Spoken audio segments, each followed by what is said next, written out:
Dito ako ngayon sa aming punong kalamansi. Masarap kasi rito. Tapos mahangin lang, ma-fresh ang hangin. Yan sila. Kalamansi at kaimito. Aking malunggay kasi ay namatay. Dito ako sa tabi. Hangin-hangin mo dito sa labas. Tapos mamaya burn out na naman. Ang aking tanim ng talong. Tumagkad-tangkad naman ng kaunti. Magtanim ulit ako. Yun, aking mga tanim. Magtanim ulit ako mamaya. Para mayroong mga magugulay. Yung aking pinagapang ay hindi pa bunga. Pero aking kapaya ay maraming bunga yung aking papaya. May hinog na siya. Tapos yung may papaya pa ako dito. Yan ay, yung pulo na yan ay napamigay ko yung kanyang bunga. Yan. Tapos yun naman yung aking mga tanim. Bunga niya ng talong. Patras. Yung iba naman bulaklak pa. Ang nabuhay lang sa akin, 3 punong talong at kinakain ng itik. Dami kong tanim pero inakain ng kambing, itik, tapos kagag manok. Tapos, naku, pinatay na naman yung aking kapaya. Ganyan. Kuya Usog nagadilaw-dilaw na. Aking sitaw mutya ay hindi pa namunga, hindi na bulaklak. Bakit kaya?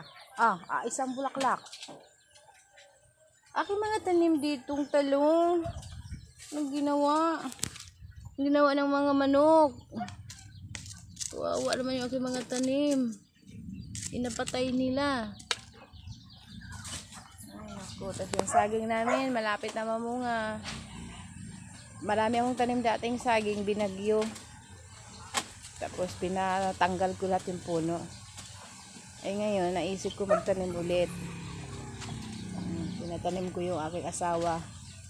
Kaso 2 puno pang inatanim. Isang matabia daw at saka ang latoridan. Yung saba naman ako, ubos ng mga alagang manok. Ay, kambing. Pag nakawala. Mga chicken. Chicken. Busog na kayo. Sila naman ay matakaw ng itlog nila. Inakain nila yung kailamang itlog. Alugbati ko. Tapos marami ako alugbati dun sa likod. Tingnan natin. Hindi pa ako nakapaglinis.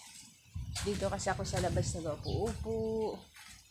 Mamaya akong maglinis. Aking manggan na lang kay naungkalong baboy. Yung baboy ko naman ay may hangganan. Buksman ay pagkatay na siya. Nakahukay na kami nito. Daming laman. Chururut! Yung aking alugbati at saka Singapore at gabi. Yung mga kalamansi ko malaki na din. Tapos yung sili namin. Tapos ito ay pinatay ng aming kambing. Yung puno na yan napalaki ko para malilim dito sa kusina.